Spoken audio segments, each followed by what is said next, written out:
오늘 함께 나눌 하나님의 말씀은 마가복음 9장입니다. 제가 가지고 있는 성경으로 신약성경 68면에 있습니다. 마가복음 9장 2절로 8절까지의 말씀을 저와 교독하시겠습니다. 마가복음 9장 2절로 8절 말씀입니다.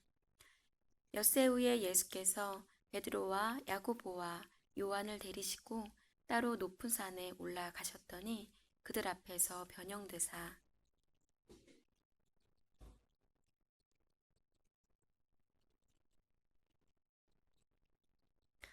이 엘리야가 모세와 함께 그들에게 나타나 예수와 더불어 말하거늘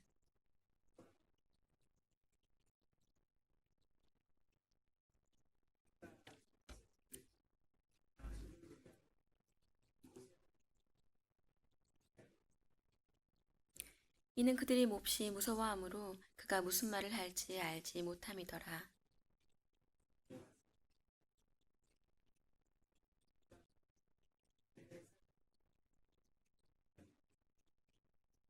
함께 읽겠습니다. 문득 둘러보니 아무도 보이지 아니하고 오직 예수와 자기들 뿐이었더라. 아멘. 우리의 찬양과 영광과 존귀를 받으시기에 합당하신 주님, 온 마음과 뜻과 정성을 다하여 주님을 찬양합니다. 우리의 입이 만약 만 개라면 그 만 개의 입으로 주님을 찬양한다 해도 주님의 그 크신 영광을 찬양하기에는 부족함을 고백합니다. 우리를 죄의 권세에서 노임받게 하시고 십자가 보혈의 능력으로 정결케 하신 그 은혜에 감사드립니다. 연약하고 또 부족한 저희들이지만 끝까지 붙드시고 놓지 않으시는 그 은혜에 감사합니다. 주님의 그 크신 은혜와 사랑으로 허락하신 소중한 오늘을 주님과 함께 시작합니다. 레마의 말씀을 각 심령마다 들려주시기를 소원하며 이 모든 말씀 우리 주 예수 그리스도 이름으로 기도드립니다. 아멘. 예수님이 이 땅에 섬기는 종으로 오셨음을 기록한 마가복음을 함께 나누고 있습니다. 예수님은 유대인들과 동일하게 두로와 시돈 지방에서 이방인들에게도 여러 사역을 베푸시는 것을 함께 알아보았습니다.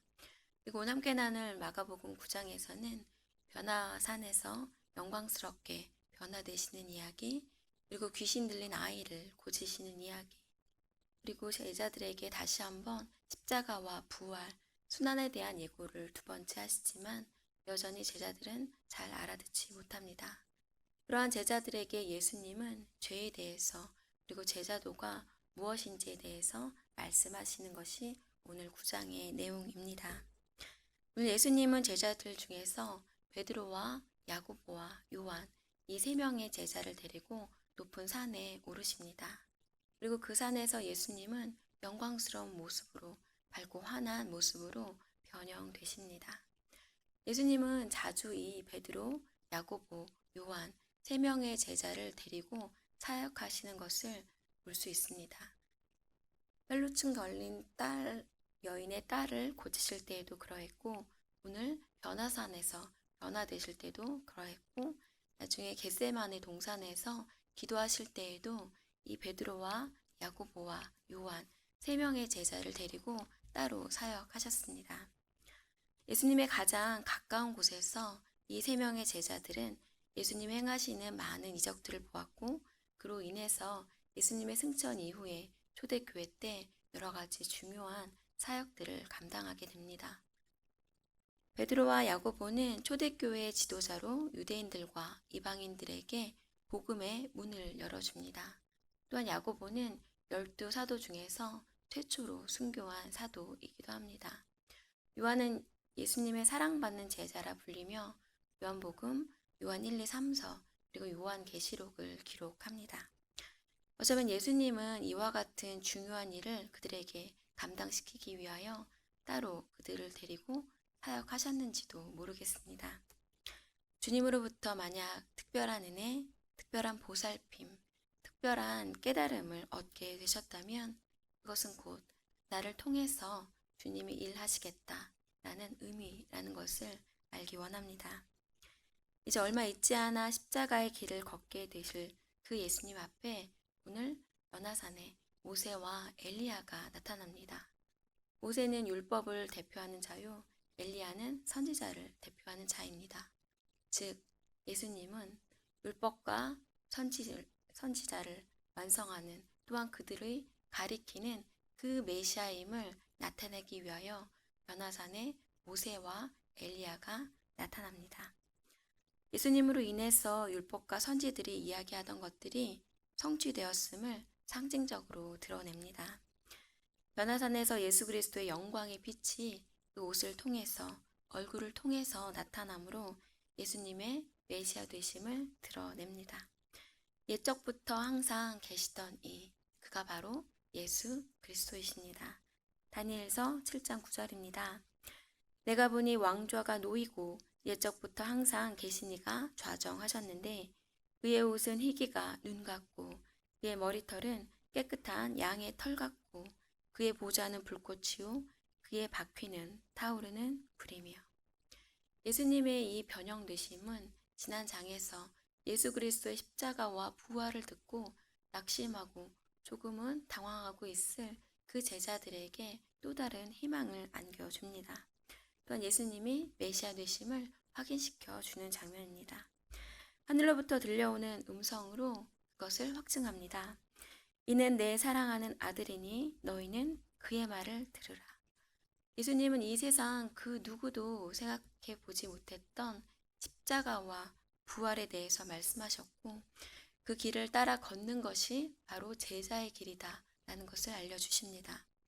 이것이 참으로 충격적이고 세상의 기준과 맞지 않는다 할지라도 너희는 그의 말을 들으라 라고 하나님은 이 세 제자들에게 말씀하십니다. 예수님은 이렇게 하나님의 아들로 메시아로 이 땅에 오셨음을 나타내셨습니다. 영광받기 위해서는 먼저 고난당하시고 처참한 죽음까지도 경험해야 한다라는 것을 제자들은 이제 조금씩 깨닫기 시작합니다. 예수님의 산에서 세 제자들과 함께 이제 내려와서 보니 다른 제자들이 서기관들과 변론하고 있었습니다. 17절로 20절입니다. 무리 중에 하나가 대답하되 선생님, 말 못하게 귀신 들린 내 아들을 선생님께 데려왔나이다. 귀신이 어디서든지 그를 잡으면 거꾸러져 거품을 흘리며 이를 갈며 그리고 파리해지는지라. 내가 선생님의 제자들에게 내쫓아달라 하였으나 그들이 능히 하지 못하더이다.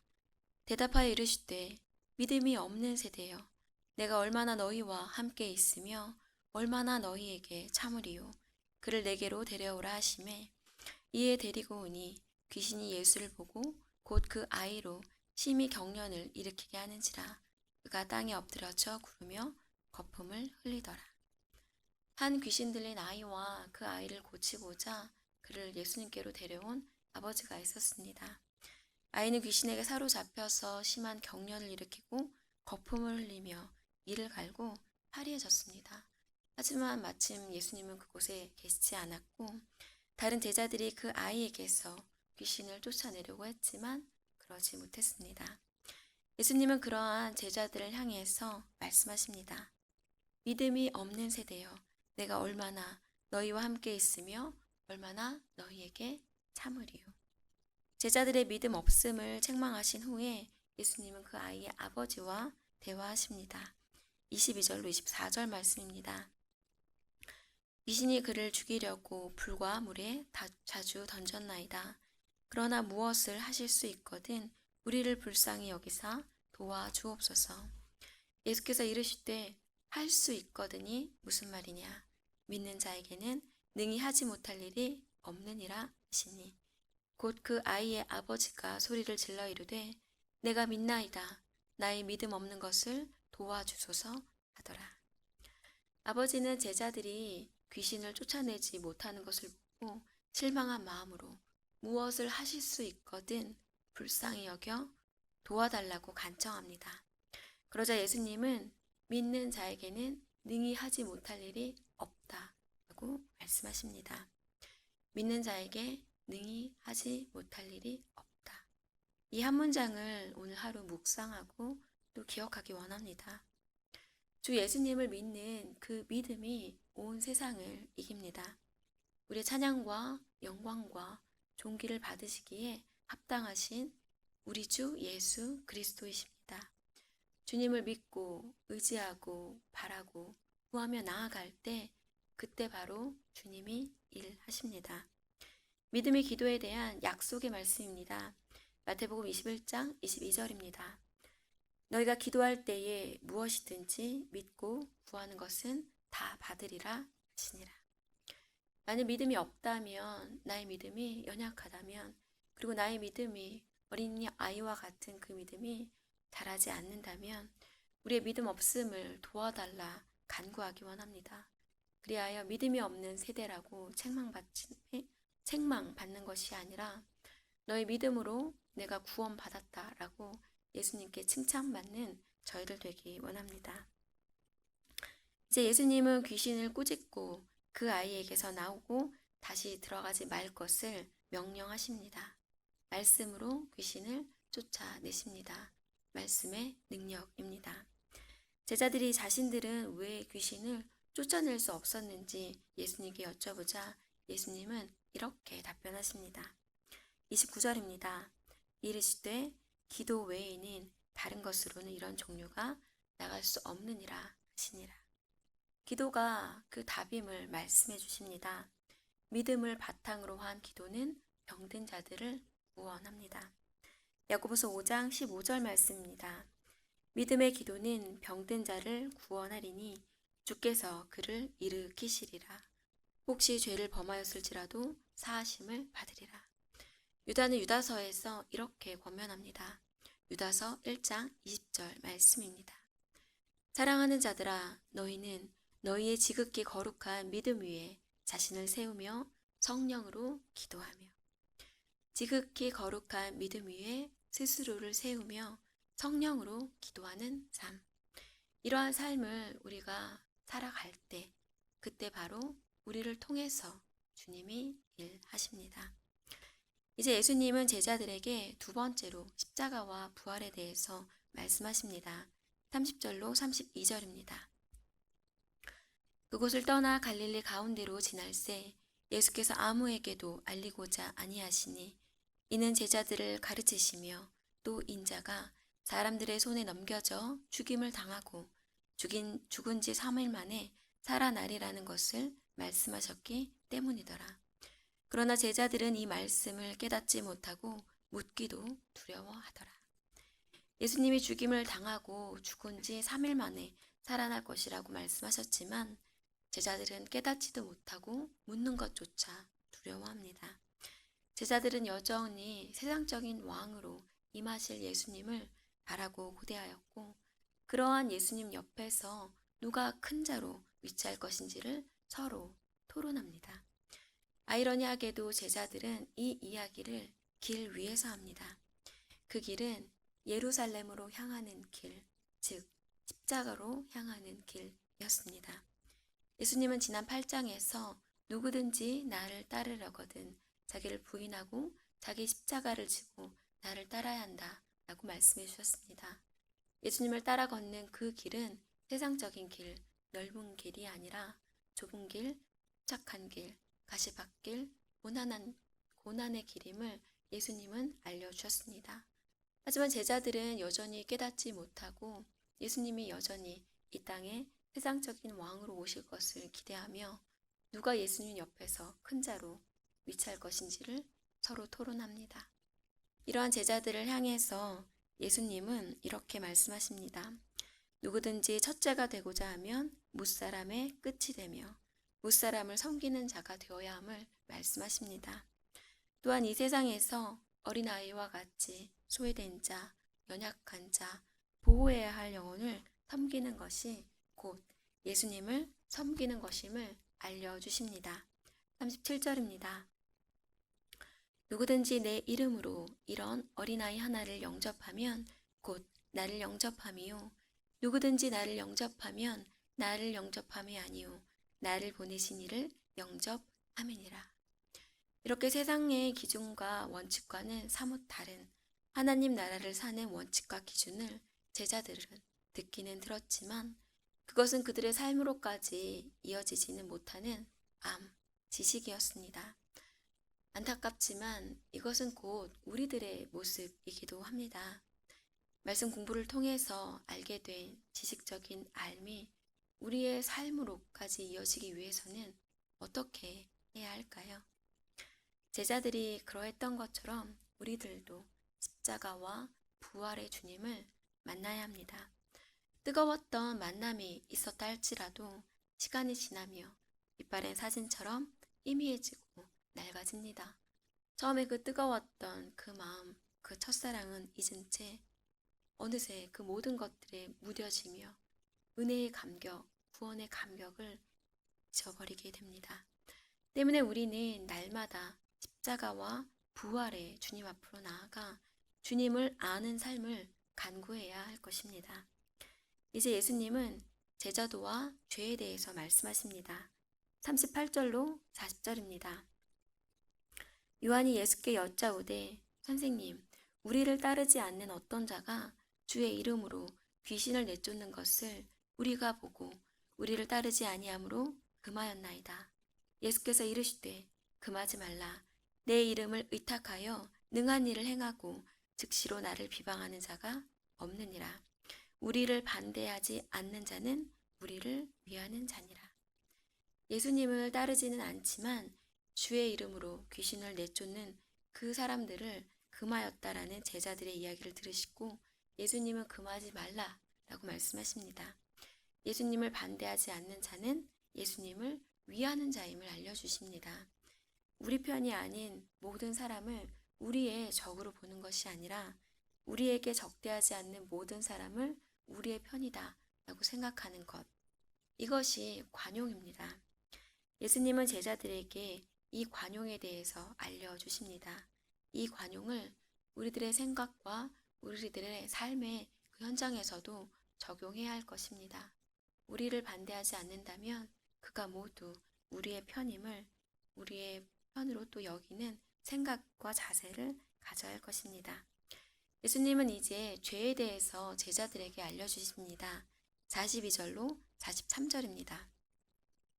또 누구든지 나를 믿는 이 작은 자들 중 하나라도 실족하게 되면 차라리 연자 맷돌이 그 목에 매어 바다에 던져지는 것이 나으리라. 만일 내 손이 너를 범죄하게 하거든 찍어버리라. 장애인으로 영생에 들어가는 것이 두 손을 가지고 지옥, 곧 꺼지지 않는 불에 들어가는 것보다 나으니라. 예수님을 믿는 자들, 즉 믿음의 초보자들, 믿음이 연약한 자들, 그들을 실족하게 하는 것이 얼마나 큰 죄임을 알려주시기 위해서 예수님은 연자 맷돌을 말씀하십니다. 연자 맷돌은 우리가 흔히 알고 있는 맷돌과는 다른 것입니다. 연자 맷돌은 당나귀가 곡식을 갈기 위하여 끌었던 것으로 매우 거대한 맷돌입니다. 이 맷돌은 작게는 300kg부터 많게는 1톤까지 넘는 것이 있었다고 합니다. 이렇게 거대한 연자 맷돌을 메고 바다에 던져진다면 그것은 헤어나올 수 없는 죽음을 의미합니다. 유대인들은 물에 빠져 죽는 익사를 굉장히 두려워하였고 범죄자들에게조차 사용하지 않았다고 합니다. 소자 한 사람을 실족하게 하는 것이 얼마나 큰 죄인지 알려주시기 위해서 예수님은 이 연자 맷돌을 사용하십니다. 또한 손으로 죄를 짓는다면 손을 잘라버리고 발로 죄를 짓는다면 발을 찍어버리며 눈으로 죄를 범하게 된다면 그 눈을 빼버리라고 말씀하십니다. 47절로 49절 말씀입니다. 만일 내 눈이 너를 범죄하게 하거든 빼버리라. 한 눈으로 하나님의 나라에 들어가는 것이 두 눈을 가지고 지옥에 던져지는 것보다 나으니라. 거기에서는 구더기도 죽지 않고 불도 꺼지지 아니하느니라. 사람마다 불로써 소금치듯함을 받으리라. 예수님이 묘사하시는 지옥의 모습입니다. 구더기도 죽지 않고 불도 꺼지지 않는 곳, 사람마다 불로써 소금치듯함을 받는 곳, 꺼지지 않는 불 가운데 영벌을 받는 그곳이 바로 지옥의 모습입니다. 온전한 신체로 지옥불에 던져지는 것보다 죄를 짓게 하는 그것을 차라리 잘라내고 하나님의 나라에 들어가는 것이 낫다라고 말씀하십니다. 주님은 이렇게나 죄를 미워하시고 죄를 멀리 하시는 분이십니다. 이제 마지막으로 예수님은 제자들에게 화목에 대한 당부의 말씀을 하십니다. 50절입니다. 함께 읽겠습니다. 소금은 좋은 것이로되 만일 소금이 그 맛을 잃으면 무엇으로 이를 짜게 하리요. 너희 속에 소금을 두고 서로 화목하라 하시니라. 아멘. 세상의 빛과 소금의 역할을 감당하라고 하신 예수님이십니다. 소금은 바닷물에 비록 3%밖에 들어있지 않지만 그 소금으로 인해서 그 방부제 역할을 통해서 바닷속의 많은 생물들이 그 생명을 유지합니다. 이렇게 세상을 썩지 않게 보존하는 그 역할을 하는 것이 크리스찬의 삶입니다. 이와 같은 역할을 하는 소금이기도 하지만 오늘 본문의 소금은 맛을 내는 역할을 하는 소금입니다. 크리스찬으로 살며 세상에 소금과 같은 맛을 낸다라는 것은 곧 서로 화목하게 하는 그것을 의미합니다. 남과 화목하게 지내는 것은 크리스찬이라면 마땅히 가져야 할 덕목이며 또한 우리에게 맡기신 직분이기도 합니다. 고린도후서 5장 18절 말씀입니다. 모든 것이 하나님께로서 났으며 그가 그리스도로 말미암아 우리를 자기와 화목하게 하시고 또 우리에게 화목하게 하는 직분을 주셨으니 우리는 예수 그리스도로 인해서 하나님과 화목하게 되었습니다. 그렇다면 이제는 화목하게 된 너희가 너희를 통해 내 주변에 주님을 알지 못하고 복음을 알지 못하는 이들이 하나님과 화목할 수 있게 하라. 이것이 우리에게 맡겨주신 화목하게 하는 직분이며 이 세상을 화목하게 하는 소금으로서의 역할입니다. 우리는 세상의 빛이요 소금입니다. 세상을 썩지 아니하게 하는 그 역할, 또한 나로 인해서 하나님을 알지 못하는 세상 사람들이 하나님과 화목하게 하는 그 역할을 위해 우리는 하나님께로 부름 받았습니다. 내가 그리스도와 함께, 또한 내가 이방인과 함께, 그리고 난 그 이후에 우리는 온전한 주님의 몸된 교회로서의 역할을 감당하게 됩니다. 우리는 소금과 같은 존재이며 하나님과 또한 이웃과 화목하게 하는 직분을 받은 사람들입니다. 겸손과 온유와 오래 참음과 용납함으로 하나님과 화목하며 또한 이웃과 화목한 저와 여러분이 되시기를 주님의 이름으로 부탁을 드립니다. 율법과 선지자의 완성으로 또한 메시아로 이 땅에 오신 주님을 찬양합니다. 영광스럽게 변형되심으로 마지막 날 후련히 변화되어질 우리의 모습을 알게 하시니 감사합니다. 주님, 우리에게 믿음을 더하여 주시기를 간구합니다.